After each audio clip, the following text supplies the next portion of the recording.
पिछले 15 सालों से मैंने फाउंडर्स, सीईओज और सीनियर लीडरशिप टीम्स के साथ मिलकर काम किया है और मुझे एक जरूरी बात समझ आई है। लीडर्स जिन सबसे बड़ी चुनौतियों का सामना करते हैं वे ऑपरेशनल प्रॉब्लम्स नहीं है, वे क्लैरिटी की प्रॉब्लम्स है। चाहे वो finance, retail, consulting, energy, IT, marketing जैसे उद्योग हों या कोई और। मैंने लीडरशिप टीम्स को एक executive assistant, senior executive assistant और स्ट्रेटेजिक बिजनेस पार्टनर के रूप में सपोर्ट किया है। मेरा रोल सिर्फ शेड्यूल्स मैनेज करना नहीं था, इसका इंटेंशन लीडर्स को डिसीजंस प्रायोरिटाइज करने, एग्जीक्यूशन को एक स्ट्रक्चर देने और बिजनेस तथा जीवन की जटिल जिम्मेदारियों को संभालने में मदद करना था।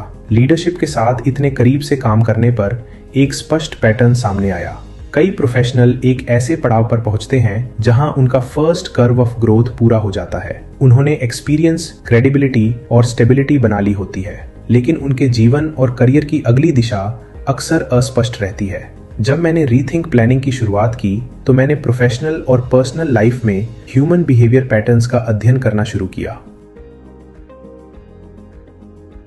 क्लिनिकल, काउंसलिंग और थेराप्यूटिक बैकग्राउंड्स के एडवाइजर्स की एक टीम के साथ हमने बिहेवियरल इंसाइट्स और केस ऑब्जर्वेशंस को समझा ताकि यह जान सकें कि लोग जीवन और करियर के ट्रांजिशंस को कैसे संभालते हैं। इन इंसाइट्स ने मुझे यह समझने में मदद की कि ह्यूमन साइकोलॉजी किस तरह डिसीजन मेकिंग, लीडरशिप प्रेशर और जीवन की दिशा को प्रभावित करती है। उन सीखों ने इवेंचुअली मुझे second curve clarity framework design करने के लिए प्रेरित किया, एक स्ट्रक्चर्ड एडवाइजरी मॉडल जो प्रोफेशनल्स को उनके अगले 6 महीनों को क्लैरिटी के साथ, अगले 5 वर्षों को डायरेक्शन के साथ और उनके जीवन के फैसलों को सही अलाइनमेंट के साथ डिजाइन करने में मदद करता है।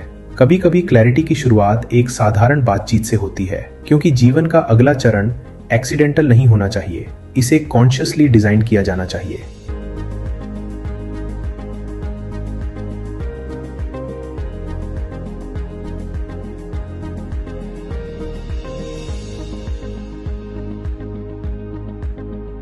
अगर यह बात आपसे मेल खाती है तो शायद हमें इस बातचीत को एक संडे ब्रंच पर आगे बढ़ाना चाहिए।